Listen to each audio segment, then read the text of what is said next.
This podcast is not meant to be professional advice of any kind. It is meant to be informative and entertaining. If you make any changes to your life, see the appropriate professional before you do so. What kind of super ager are you? Go to ageist.com/quiz. Take the super ager quiz, and we'll send you directed, personalized information to help you super age the best that you can. Welcome to Super Age. My name's David Stewart. I am the founder of Ageist and your host on the Super Age Show. We talk about how to live healthier, how to live longer, and how to be happier. And who doesn't want that? Today's show is brought to you by Inside Tracker, the dashboard to your inner health. Go to insidetracker.com/ageist. Save 20% on all their products. Today's show is also brought to you by Element, LMNT. My favorite electrolyte mix. It's what I put in my water in the morning, and it's what I put in my water at the gym. Go to drinkelement.com/ageist and receive a free 8-serving sample pack with any purchase. Today's show is also brought to you by Divi, hair care products specifically designed for men and women who are concerned with hair loss and scalp health. Go to diviofficial.com/ageist. Save 20% off your first order. Welcome to episode 158 of the Super Age Podcast. It is so great to have you with us. This will be dropping on November the 1st, 2023. This week on the show, we've got Dr. Rich Joseph. He's the Chief Medical Officer of Restore Hyper Wellness. And the reason we're having Rich on this week is that I spent a lot of time in Restore Hyper Wellness facilities when I was recovering from my knee surgery. And I think it's very interesting what they're doing. It's not free. It does cost money.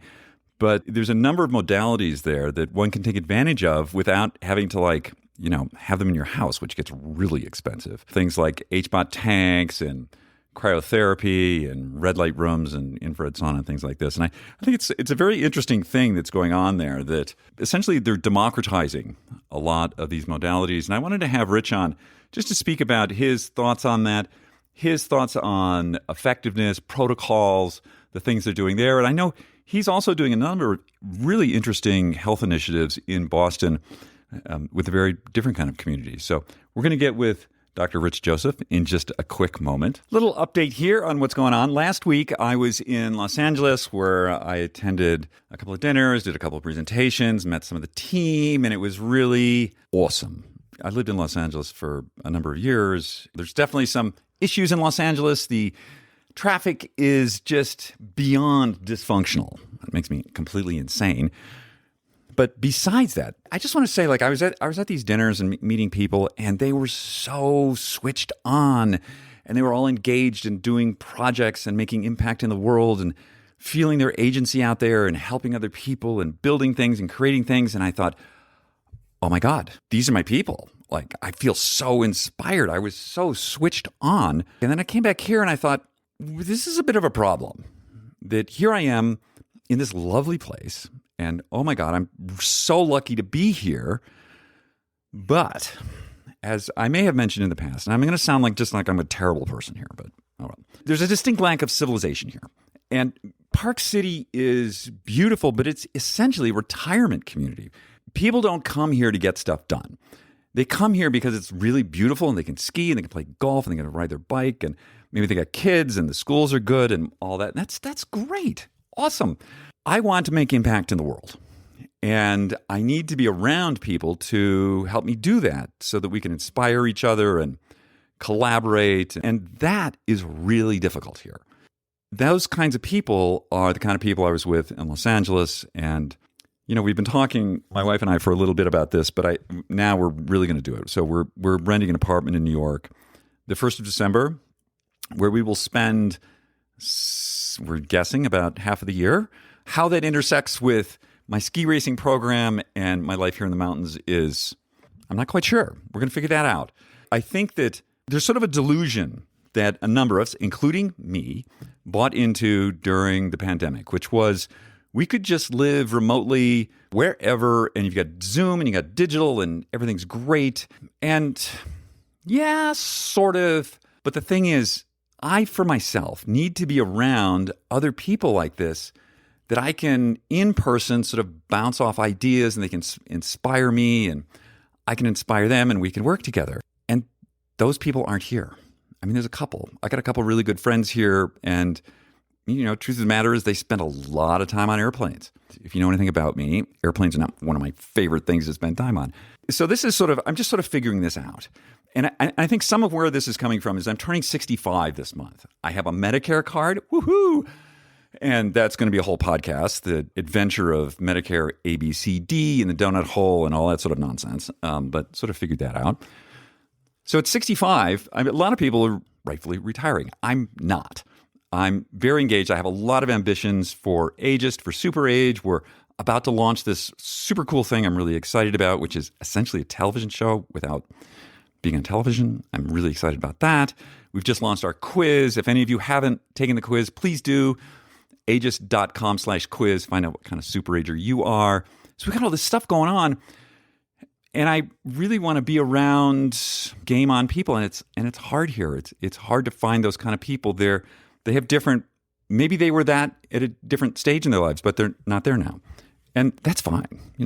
I probably sound like a horrible snob, but I'm not one of those people right now. I may be in 10 years or 20 years. And that's sort of where I'm going with this. Like, I know there's a limit to this. There's a limit to how much energy that I have. I'm really energetic right now. I don't know if I'm going to be this energetic at 85. I've got a time window here where I can really keep pushing on things and doing things, and more big cities is, I guess, where I'm going on this. I'm guessing that a lot of you out there have also made similar moves, like pandemic, leave big cities, go somewhere. How's that working out? I mean, do you like it? What are the upsides? What's the downsides? Let us know. David@superage.com. I would love to have a discussion about this because I think it's puzzling. I mean, we all want everything. And the thing is, like my friend Andrea says, everybody wants a pony. But you just can't have it, right? You just can't have everything. I still want everything. So I'll let you know how that goes. We're going to get with Dr. Rich Joseph after a quick word from our sponsors. Did you know that hair loss affects over 80 million Americans? Divi has created a range of hair care products designed exactly for thinning hair. All of Divi's products come together to create a full daily solution that helps both men and women nourish their hair to get to the root of scalp health. Some of their ingredients include copper tripeptide, tea tree oil, amino acids, and hyaluronic acid. Do you want to take back control of your hair and scalp health and do it with clean, science-backed ingredients? Well, we have a special offer for the Ageist and Super Age audiences. Go to diviofficial.com/ageist or enter Ageist at checkout for 20% off your first order. That's diviofficial.com/ageist for 20% off your first order.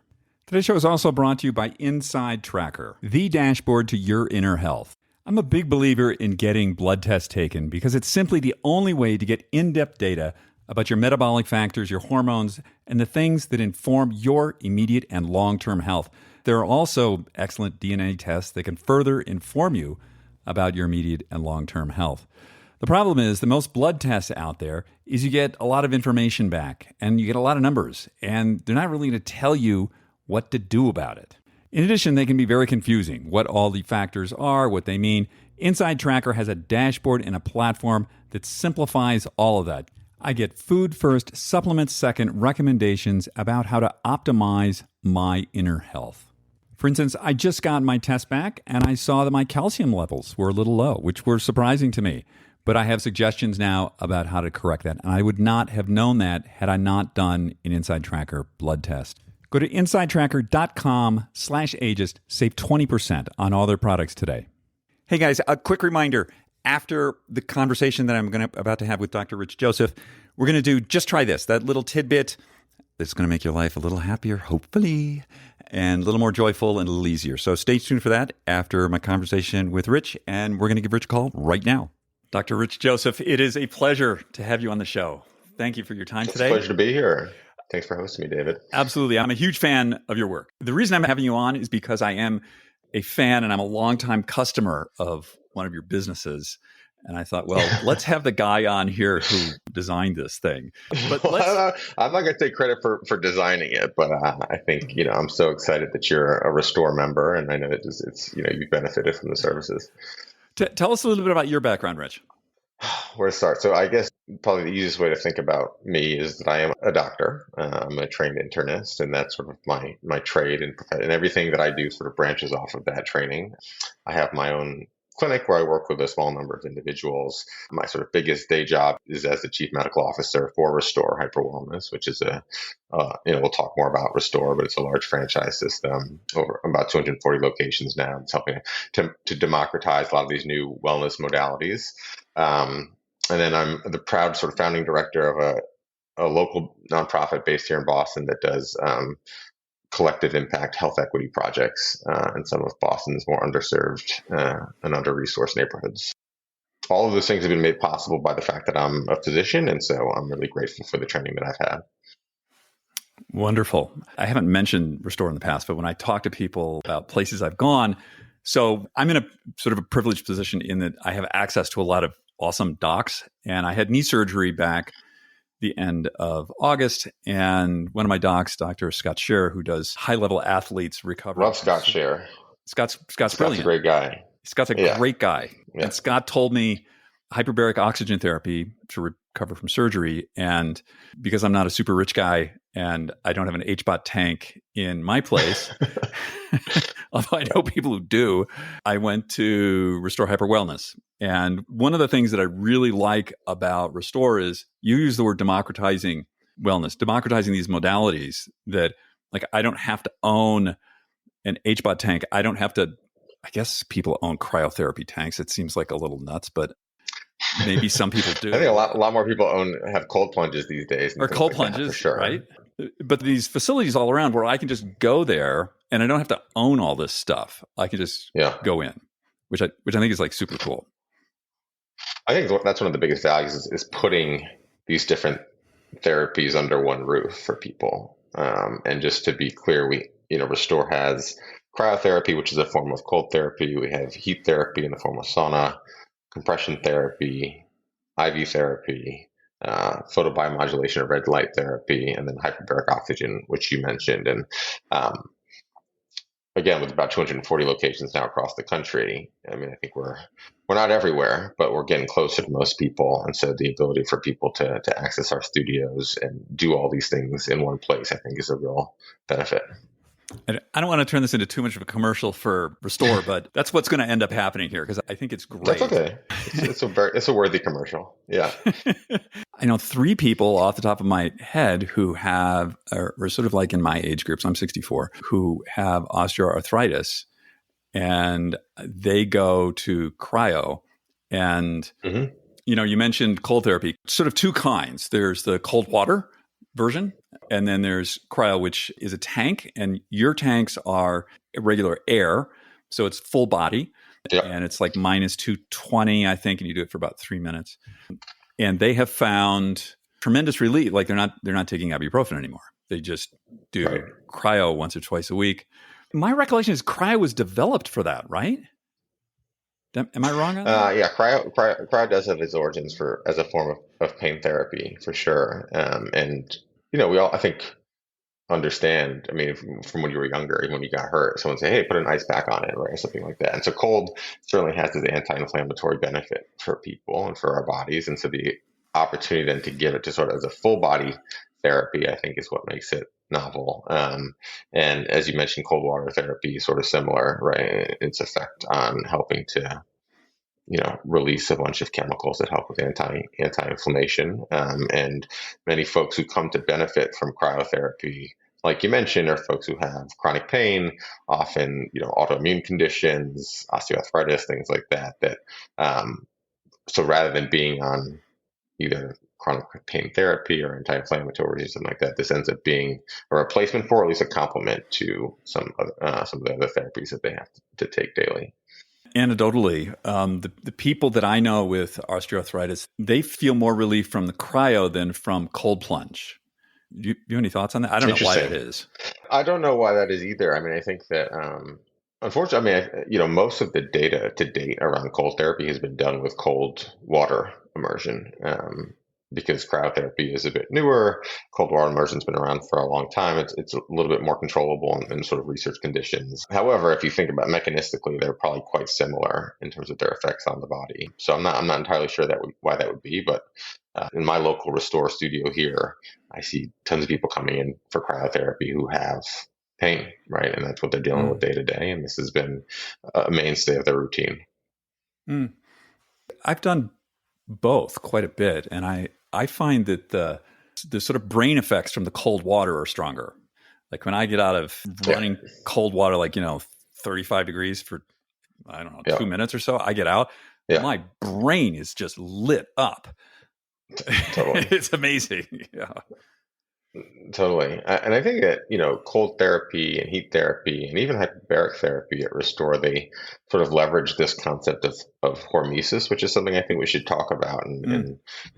And how do you push the body into stress, right, in a way that's adaptive for the body, right? And that's what cold therapy does, is what heat therapy does. This is sort of perturbing our homeostasis so that the body becomes more adaptive over time and is able to better regulate itself. And I think, for the context of thinking about aging and a lot of what, you talk about on the podcast, right, we have to think about how to intentionally and sort of deliberately stress the body so that it stays more resilient over time. And I think ultimately, as I've thought about Restore and sort of how to put all these therapies under one umbrella and sort of how to describe them, hormesis comes to mind to me as a key scientific concept that I think more people should understand and think about. I mean, exercise is probably the best example of it, right? Pushing your body into stress, but cold therapy, heat therapy, hyperbaric therapy, they all leverage a similar concept. Hormesis is one of my favorite words. It's the best, right? I think we should have all marketing, all the gear at Restore should be leveraging. We should talk about hormesis. That's right. It's interesting because it comes from the world of toxicology, right? And the idea, I think it was Pericles, who's like this Swiss chemist like 500 years ago, who like had the quote that it's really the dose that makes the poison, right? So anything that we do, like everything is poisonous, right? If you do it to an extent, right? Too much of anything is not great for anyone, right? And so it's all about how do we give people the right dose of stressors so that it's adaptive for them in the long term. And I think more and more as we think about aging and how to age intentionally and how to just live better over time and deal with the stressors of modern life, we have to sort of push back against those by deliberately stressing ourselves, right? And building our adaptive capacity over time. Yeah, and I look at hormesis in a physical realm, but also in other realms. I think that this idea that do hard things, like learn a language, that's hard. Yeah. And Totally. I think the same hormesis graph applies that, if somebody dropped me into rural China and said, learn Mandarin or something, that's too much dose, right? Yeah. Overload, can't do it.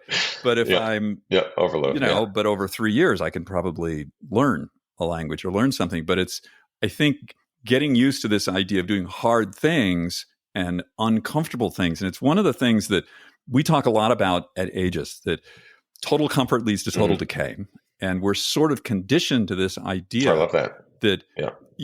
Which is the most comfortable chair, which is the most comfortable whatever. Then we, in our minds, put up this value paradigm that comfort is good. And yeah, some comfort is good, but also doing hard things and being uncomfortable, I think that's one of the ways that we push back on the decay of aging is, like when we were 10, we were used to everything was uncomfortable, right? Totally. I mean, I think, even in my clinic and when I work with individual clients, like the idea that either you're growing or you're decaying, right, in some way. And like, I think that's true. It's not stagnant, right? Like entropy is working on us all the time. And so you have to push back against that. And that's uncomfortable, right? That means welcoming and inviting discomfort into your life and into your days. And that, to your point, sort of like against everything that we're sold right now and what we're taught to believe is best, and I do worry about that, right? Because we used to live in a world where that discomfort was natural. It was something that we couldn't avoid. It was something that's part of our daily lives. And it's been amazing that we've been able to create the world we live in now, but we've also sort of engineered a lot of that discomfort out of our lives. And I do think that contributes to a lot of obviously the disease and dysfunction that we see in the world today.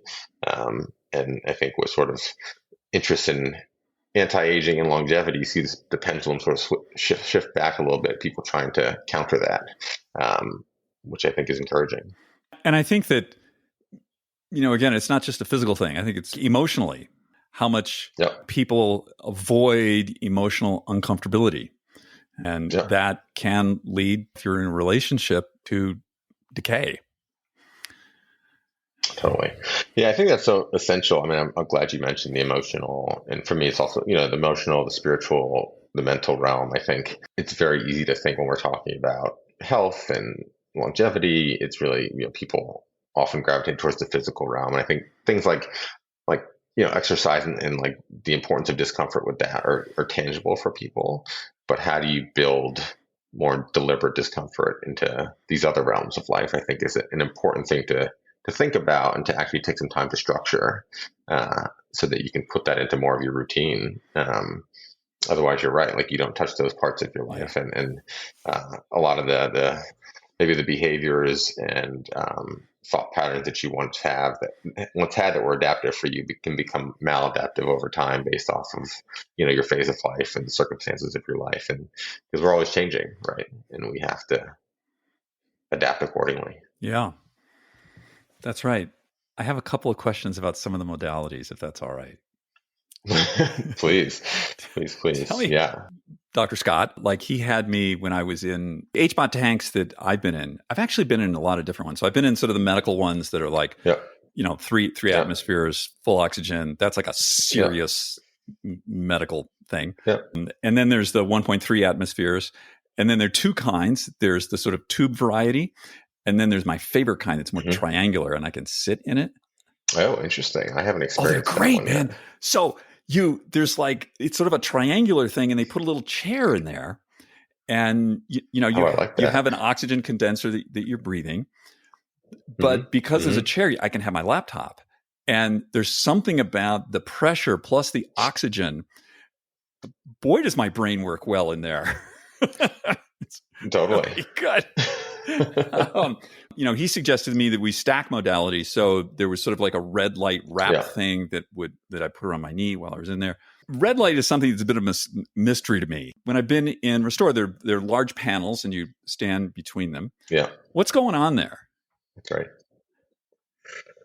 So red light therapy, just to sort of think about the science of it, and that I think, and this is something I've been trying to help just the system at large understand, because I think some of these things can be quite complicated, but once you actually understand sort of the foundational science and how mechanistically how these things are working, I think it's much easier to talk about them with clients and then, amongst studio staff. And so red light therapy, it's red light because we're using either the red spectrum of light or near infrared light, which is actually a small part of the wave of the light spectrum, and those wavelengths are actually better able to penetrate deeper within the skin, and so that's why you see actually in infrared saunas, the reasons that they're not as hot as traditional saunas is because basically the red light helps to sort of heat the body from inside, right? And so you actually need a lower temperature. But the pure red light therapy with the panels that you're talking about is that red light actually penetrates deeper into the cells and it activates the mitochondria. And the mitochondria are sort of our energy factories within our cell. And if you look at some of the sort of cellular hallmarks of aging, one of them is sort of the mitochondria just don't function quite as well as they once did. And as you think about it, they're responsible for producing ATP, which is our body's energy currency. It allows us to do everything that we do. And so the idea behind red light is that by activating the mitochondria and enhancing their ability to produce ATP, we're better able to generate cellular energy, which is essential, obviously, for all of life's processes. And so whether it's often used for healing for people, right? Because in areas that are injured or hurt, there's often less blood flow getting to that area. And so that's why I think probably Scott combined it with the hyperbaric therapy, because it's the combination of both the red light, which is activating the mitochondria, plus the additional oxygen from a hyperbaric tank is a pretty potent combination for healing. I read I think it was a NASA study on red light. I think You know more about this than I do, but I recall something about if people are in space for long periods of time, they want them exposed to red light. And I think there was quite a bit of science on that, as I recall. I don't know. I can imagine that's true. I'm not entirely sure the exact science that you're referring to. But I think as someone who came into, again, like I was trained as a traditional internist, right? It's like we didn't learn anything about red light therapy or hyperbaric therapy and things like that in my training. And so Restore has really pushed me to learn about these modalities and these alternate therapies and dig into the science behind them. And I must say that, one of the interesting things is that there's not giant randomized clinical trials around a lot of this stuff like there are for a lot of the pharmaceutical therapies that people are familiar with, and there probably won't ever be because there's not much of an incentive to do that. You can't patent these things, etc. However, like mechanistically, if you look into the data, it's quite compelling what these things do on a cellular level, and in terms of thinking about all the clients who've come into Restore and the benefits that they've received, and some of just the client testimonials, which you can call, case studies or anecdotal data, are so powerful around a lot of what we do. That a lot of my job internally is thinking about how do we use Restore's platform with the amount of studios that it has, the amount of people who are coming in to do hyperbaric therapy, cryotherapy, red light therapy, et cetera, to actually advance the evidence, advance the scientific literature there. Because my colleague Rachel and I always say that a lot of these things they're suffering from an absence of evidence.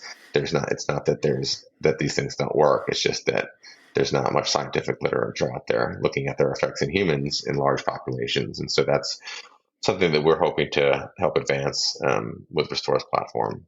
Just staying on the red light, what's the dosage and the frequency that you feel is optimal on this? With red light, I think the more you do, the better, truthfully. Like, I don't think that there's like an upper limit. I don't think we know sort of like what the upper limit is, but from all that I've seen, it's more of like how often can you do it? How much can you afford to do? How much time do you have to do it? But I think that honestly, the more the better with red light. I wouldn't say that about everything that we do, but from what I've seen for red light, people benefit. If we go back to homeostasis, there isn't a toxic load from the red light or some maladaptive thing if you have too much of it. I mean, honestly, it's not like everyone's going to stay in red light all day. So I think that the hard part is that we don't have data to really show like when do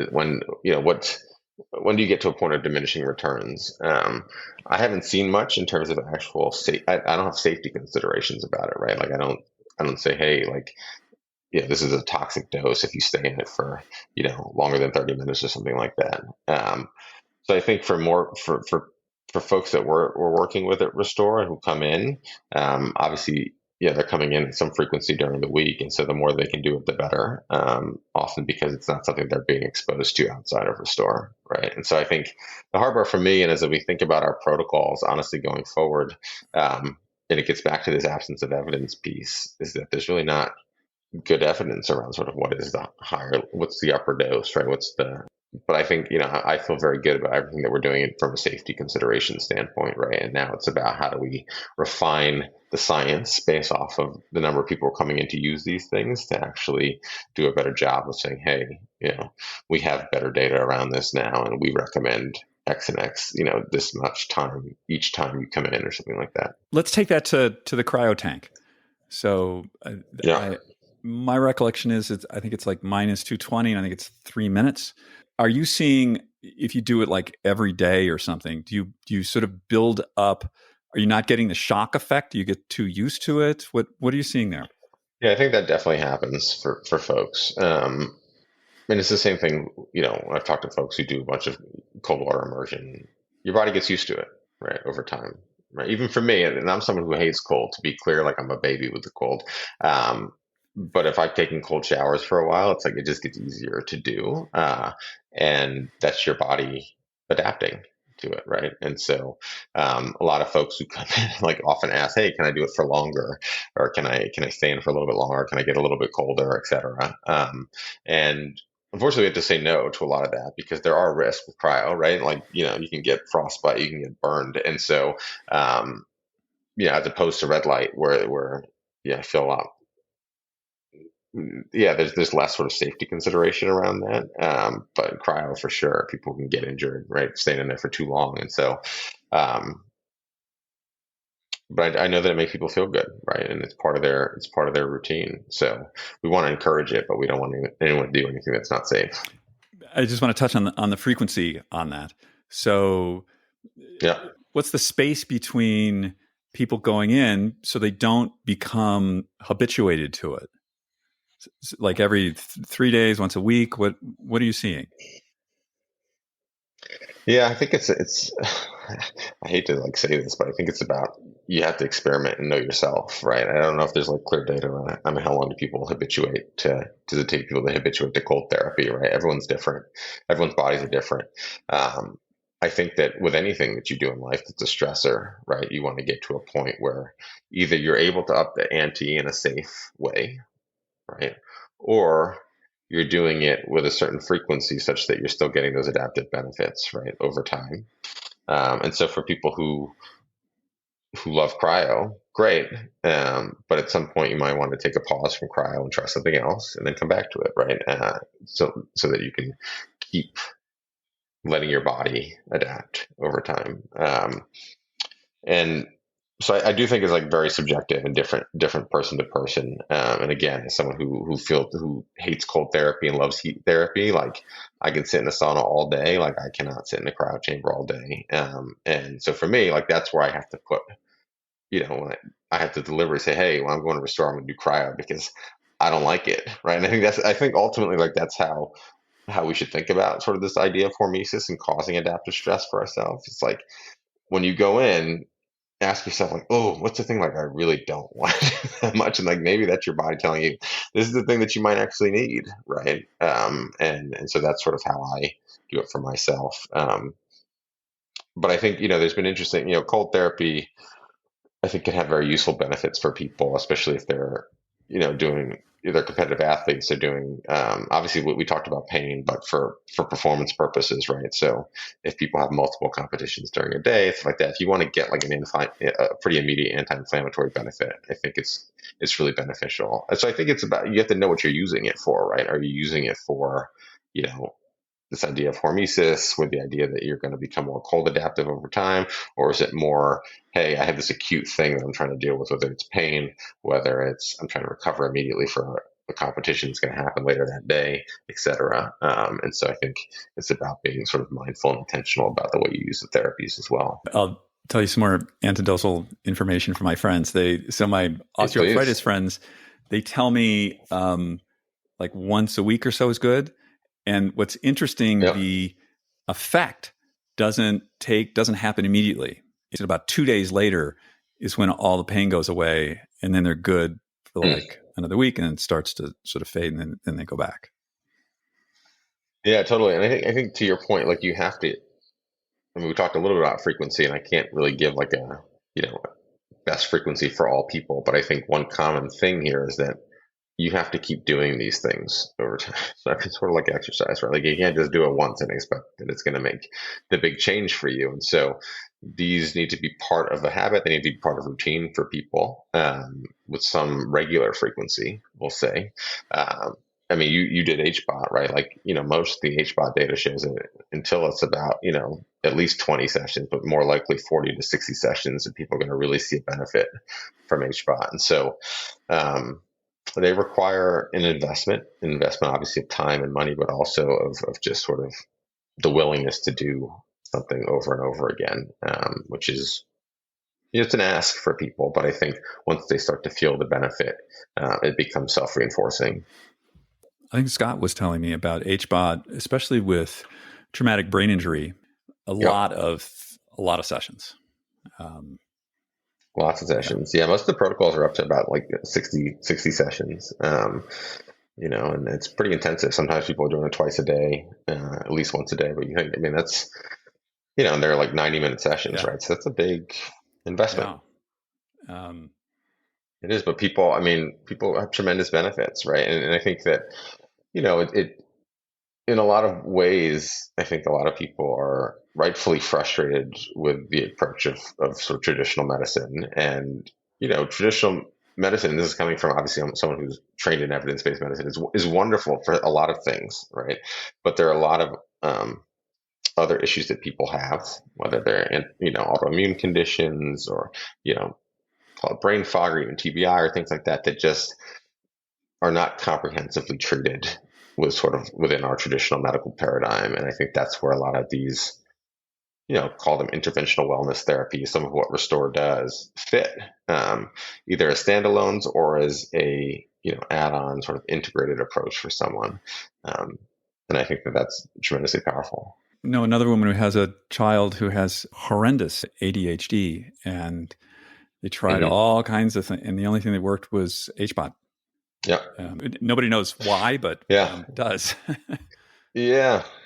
No, I think those stories are so powerful, right? And I think that I would love if we can get to the point where we had more rigorous data around that. Because I think that, all of us have our case studies and our anecdotal evidence, and those are powerful signals, right? We shouldn't ignore those things, but I think now it's on us as Restore, as wellness companies generally, to help build the evidence, right, around some of these case studies, so that, because I think they're still, if they don't have that evidence base, they're still relegated to sort of, oh, that's wellness, so that's, does that really work for people? And like, there's still this friction between sort of the traditional medical system and, these types of clinics and therapies. And I think it's unfortunate because done the right way, like Scott did it, and how I approach it with my clients is like they can be integrated as sort of like a very powerful combination for people, rather than either or.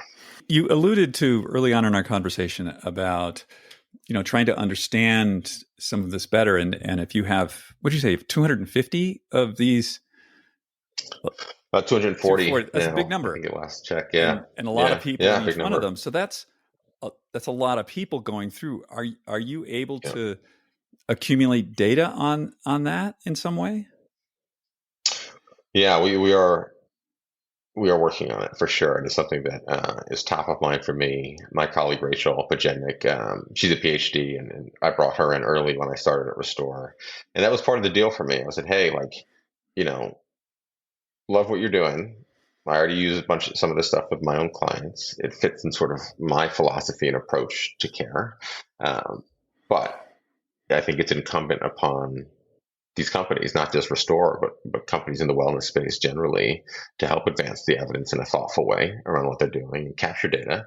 And I think that customers and clients want to participate in that, right? Especially if they're getting benefit out of these things and they feel like they're not heard, right? Or that, they're not, they're not given their fair share by some of their, traditional doctors or something like that. I think that they want to participate in helping to advance the literature and make these available to more folks who also have their struggles. And so, that is something that we're certainly pushing internally. I think, as you can probably imagine, it's still a challenge because the business has more, sometimes more immediate needs of things it needs to do. And so this is a longer term play, right? It's sort of advancing the science. But I think it's essential. And I also firmly believe that by doing it, you help establish authority, right? And I think that more and more consumers who care about their health and want more agency around their health also care about going to the most trusted sources for their health and their health care.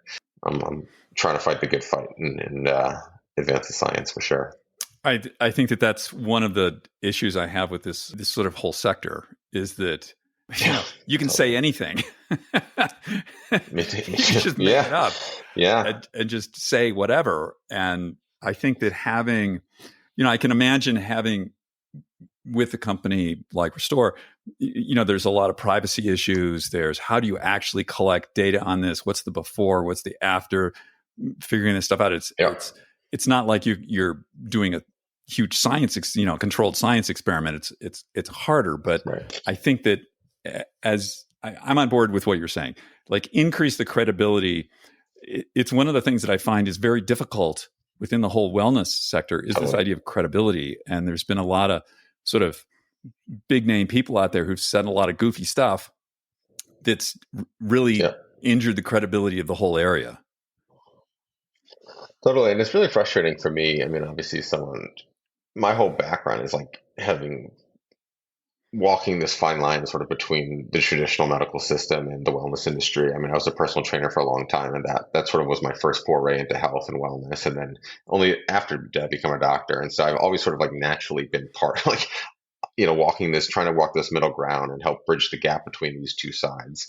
Um, and I'm also, I think we have to be humble, right? Like the more I learn, the less I know about this stuff, right? Like it's just complicated, and um, human health and our biology is very complicated. And so I think it's, unfortunately, there's still this imperative to like make claims and to say, to be bold. And I think in order to like get people's attention these days, you have to be, very clickbait and say something in, 2 words is going to grab people's attention. But this stuff is nuanced.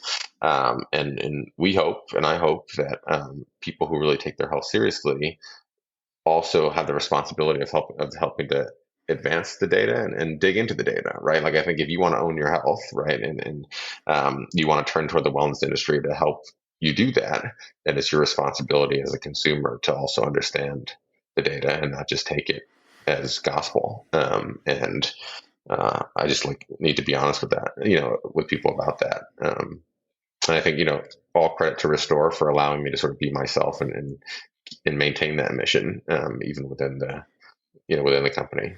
And I think a lot of this comes down to biomarkers and tracking. What's a mitochondrial biomarker?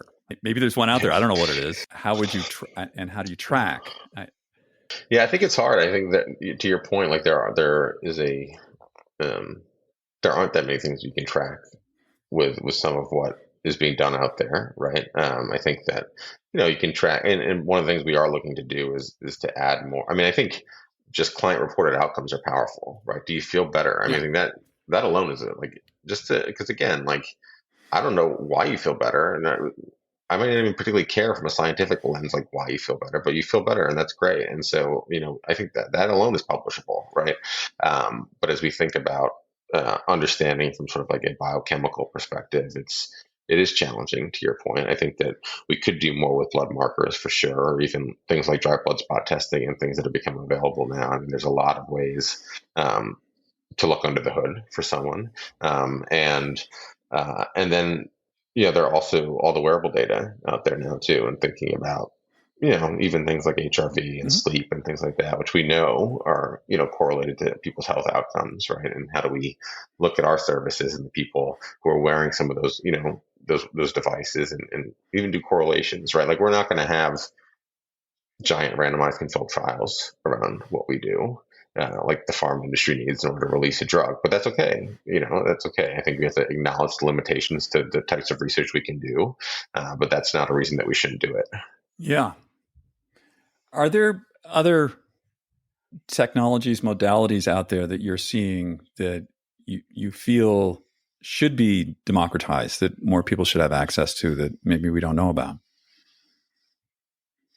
Yeah, I mean, I think that philosophically, I'm very much like you need to major in the majors of health and wellness, and I think that we know a lot of those, right? It's how you move, it's what you put in your body, it's how you sleep, it's the relationships you have. Like nothing's gonna replace those, right? And I think one of the things I love that Restore has democratized cold therapy, heat therapy, and some of these other therapies, because I do think. As we're living longer as a species, I do, this concept of hormesis and adaptive stress, I think is critical, right? And so they've allowed people to access that more readily. Um, that said, I think there are a lot of interest. It's been interesting in this role, candidly, to see some of what's out there. Think things like peptide therapy or ozone therapy or things that people are doing, people are trying, right? They don't have a ton of evidence behind them. The FDA doesn't look fondly on them, and even has banned quite a few of them. Uh, and I think you see the challenge of the regulatory issue, regulations, and how those can maybe stymie or impair some of the innovation around health and wellness in some ways, right? I think, again, if you look at Europe, I mean, they were using ozone therapy for a long time. They use it during the context of COVID. They have a lot of good data around it, things like that. And that's another great, you know, um, therapy that leverages the concept of hormesis, right, is ozone. And so I don't think any of those things replace, again, the big rocks that we just talked about.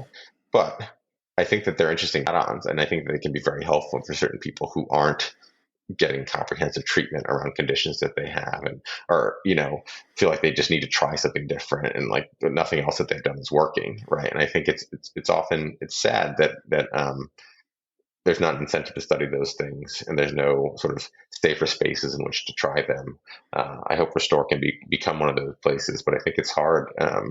You do see how sort of the regulatory issues and state-by-state guidelines do impede some of that progress. And so I think it's a careful balance that we have to strike.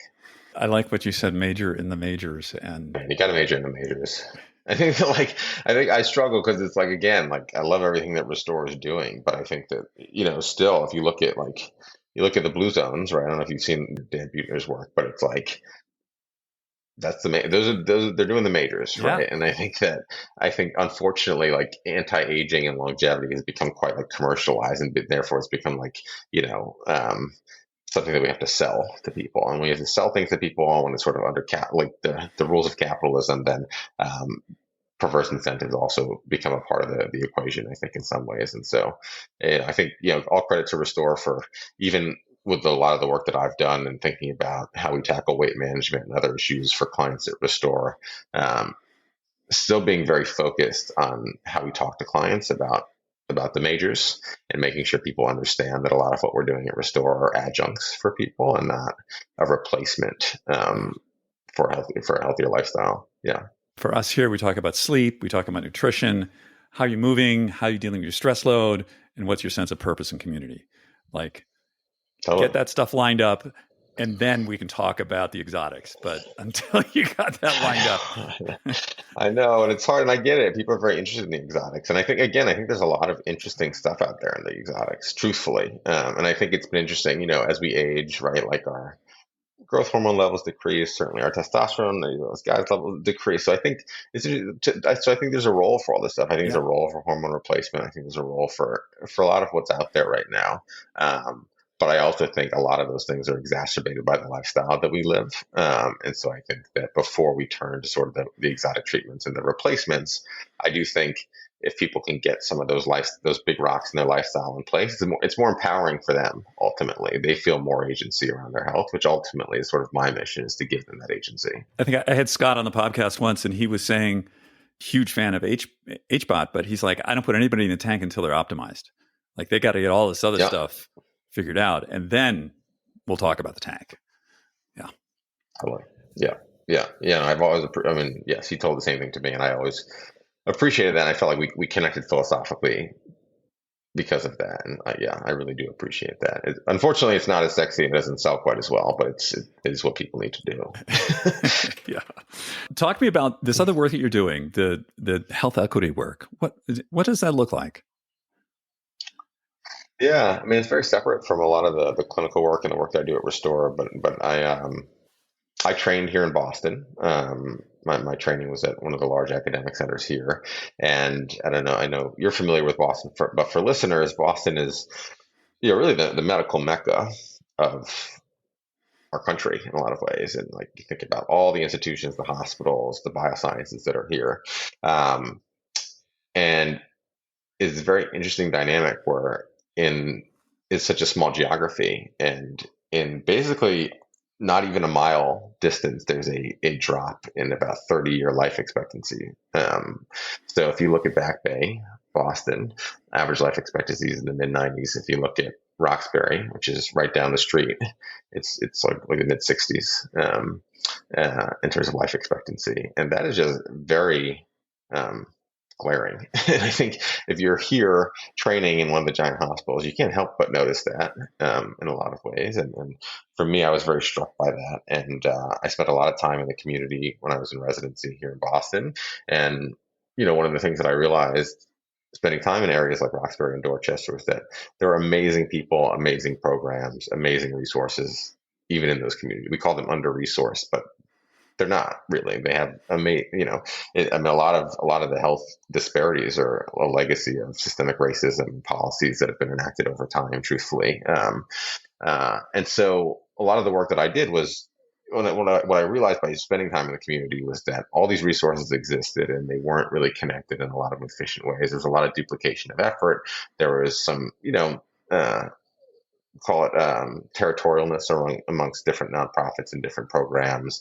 And there wasn't that much connection between a lot of the community-based resources in the healthcare system. And so the work that I started in residency was all about, really about bringing more efficiency to the health ecosystem here in Boston and helping different organizations and different programs link up together and connect. We call it, the name of our organization is called Vital Connections, and it's not meant to add another direct service here in Boston. All that already exists. We already have all that we need.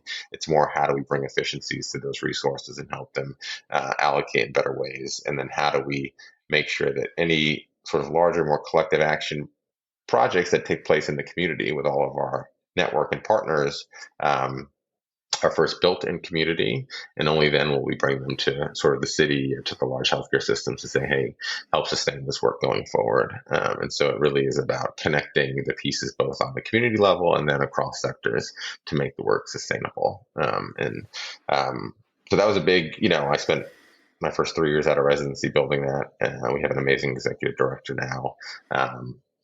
But I think it gets back honestly to the same issues that I've always been interested in. It's like agency around health. It's how do we help people, have more agency around their health and feel empowered by their health. And because for me, that's been my whole story, right? It's like once I learned about my health and understood it and felt like I had some more control over it and knew what I had to do to take better care of myself, it gave me the confidence and empowered me to do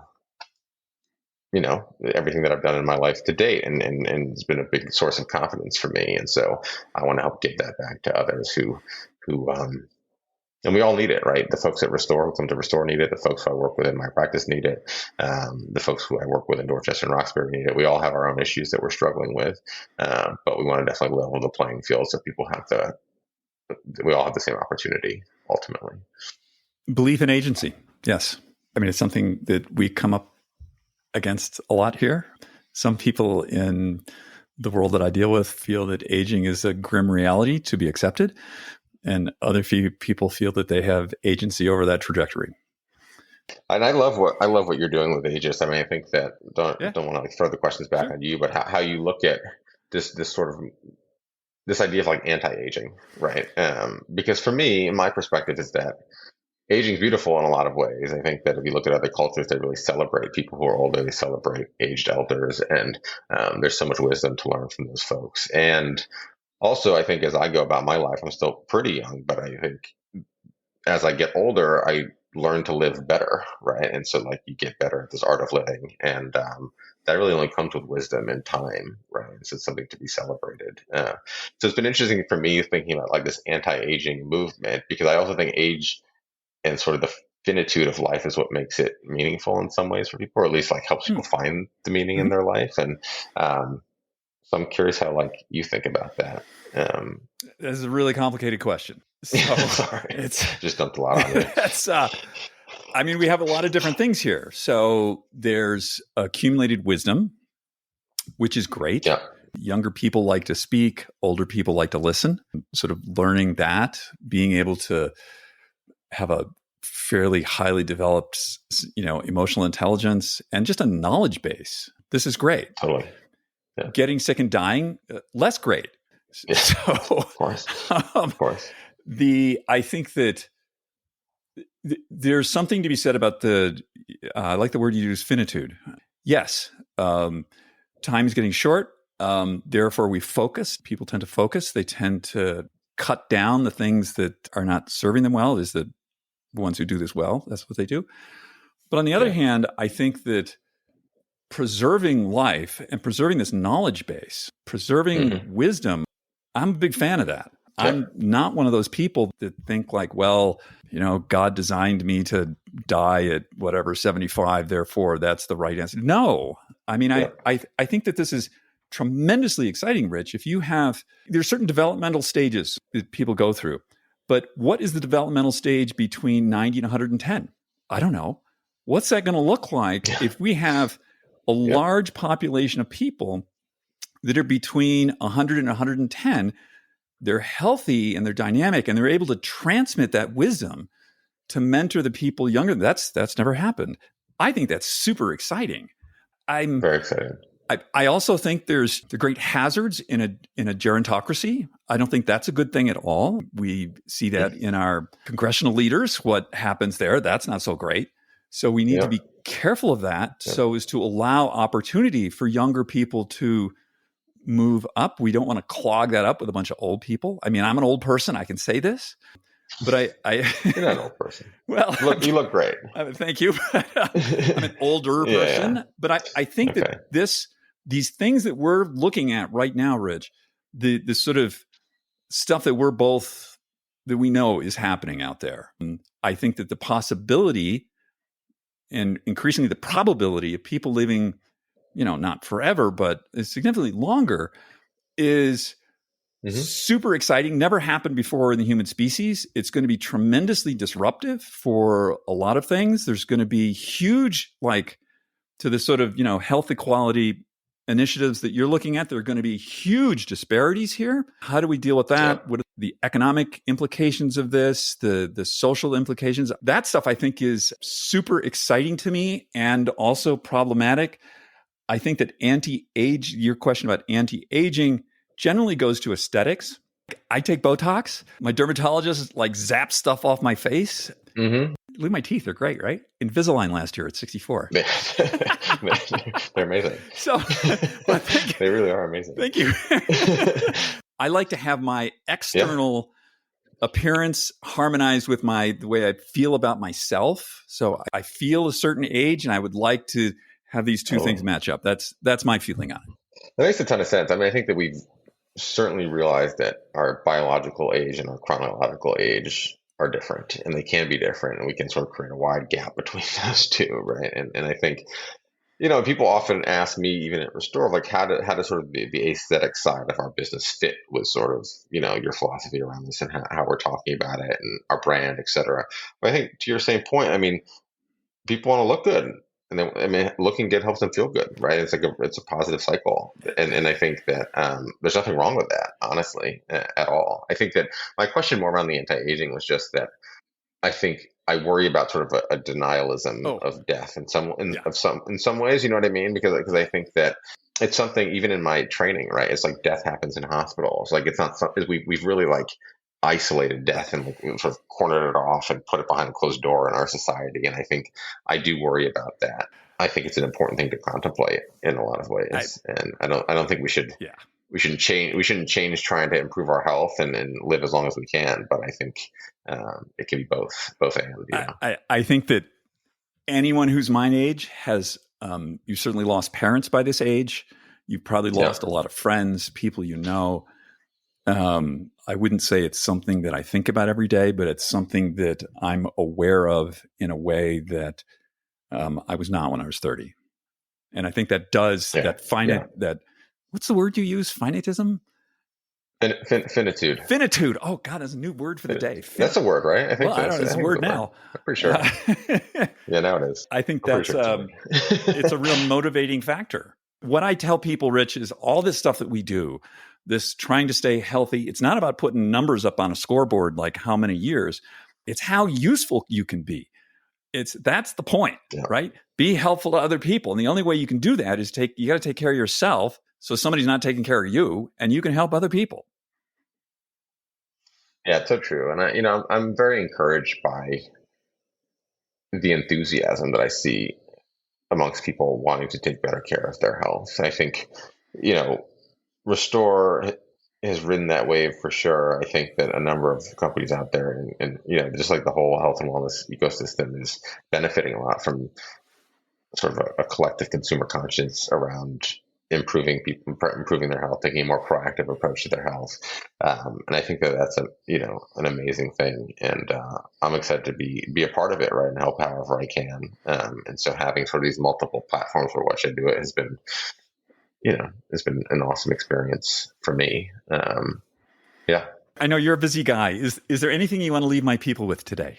Well, I think we did a good job of plug and restore, right? I think we did a good job, David. I think I'll still plug it. I mean, I think it's an amazing what they've been able to achieve at the scale that they've been able to achieve to help democratize some of these services. I think is really powerful, right? I think really sort of double clicking on this idea of hormesis and the importance of deliberately and intentionally stressing your body over time, right, is going to be, because age is one factor, but modern life and just like the wear and tear of life, like takes this toll on people, right? And entropy, this idea of sort of a tendency towards disruption is real. And so we have to counteract that. Right. If we want to stay healthy and be healthy for the long run so that we can be useful to your term, Dave, I think that we have to be very intentional and deliberate about how we do that. And sort of the modern world that we've created isn't really helping us in many ways. And so I do look at restore, just given its scale, as like hopefully a bit of an oasis for people, as a place to come to really think about that. And I think that we all need those spaces in our life where we can do that. And then connect as community to talk about it and learn about it from each other, right? Which is why, such a privilege to be here with you to be able to talk about it.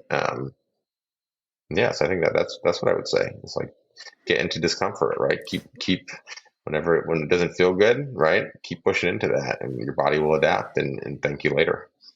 That's right. Rich, it's been a pleasure having you on today. My pleasure. Thanks for having me. Big thanks to Rich for joining us on the show today.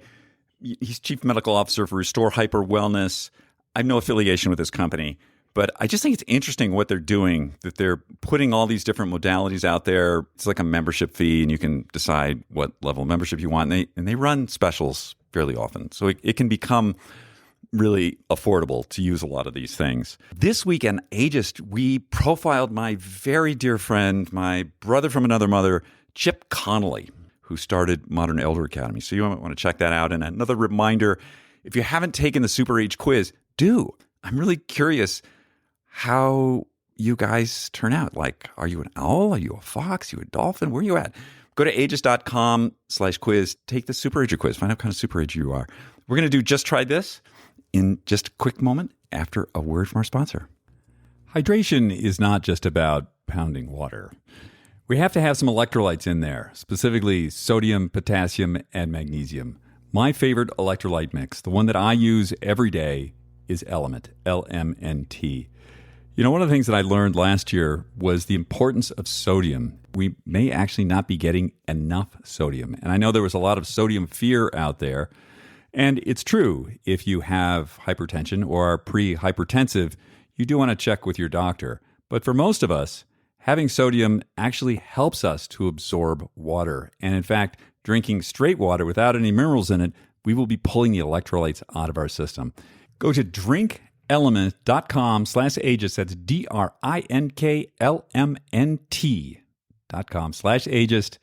Get a free 8-serving sample pack with your next order. My favorite one is citrus salt. What's yours? Let me know. This week on Just Try This, we're going to talk about cardiovascular fitness. The reason I'm thinking about this today is there was a fascinating report released last week of a large-scale study across, I think, a number of Western countries around a surprising diminishment in the rate of dementia, which blew everybody's minds. Like, what's going on here? And what they came to conclude was that it was the increasing rates of cardiovascular fitness in the West over the last 20 years that have led to not just less cardiovascular disease, but less incidence of dementia. So essentially, happy heart, happy brain. So this week's tip is about exactly that. And the base of all cardiovascular fitness is something called Zone 2 training. Admittedly, this week's tip is going to be a little more complicated than they usually are. But because there's a huge payoff here, you're going to get less risk of, guess what, not just heart disease and cancer, but also dementia. So what I would like you all to do is to think about planning 2 45-minute sessions of Zone 2 cardio.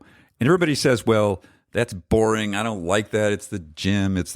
Hey, listen, figure out something you can do, some kind of sport where you can engage in 45 minutes to an hour twice a week and getting your heart into zone 2. You want to know what zone 2 is? It's based on your heart rate, your maximum heart rate. There are ways for you to figure that out. Just do that. And what we're seeing is the health implications of this are really pretty tremendous. So that can be just go out for a walk. Maybe you like to go rucking. Maybe you like to bicycle. Maybe you like to cross-country ski. Maybe you like to go to spin class. Maybe you like to jog on a treadmill. It's all good, whatever works for you. But just try and get that in. We talk a lot about strength training, also super important. But this study really caught my attention. So this week's tip, just try this. Try and get yourself a couple of sessions a week, 45 minutes, an hour. LSD, we call it, long, slow distance. So, zone 2, 45 minutes, an hour. That's this week's tip. Just try this. Thank you all for joining us on the show today. It is such a pleasure. It is such a privilege to have you with us during this time. We realize that there's a lot of other things you could be doing right now other than listening to us. So it's great to have you here. If you enjoyed the show and you think somebody else would enjoy it, hey, maybe share it with them and say, hey, subscribe to the Super Age Show. This is kind of awesome. You can also leave us a review up to 5 stars. You can leave us a comment. We love those. Or if you want to hit me up, david@superage.com. And do try and take the quiz. Go to ageist.com/quiz. Find out what kind of super ager you are. Until next week, everyone, have a wonderful week, and we'll see you then.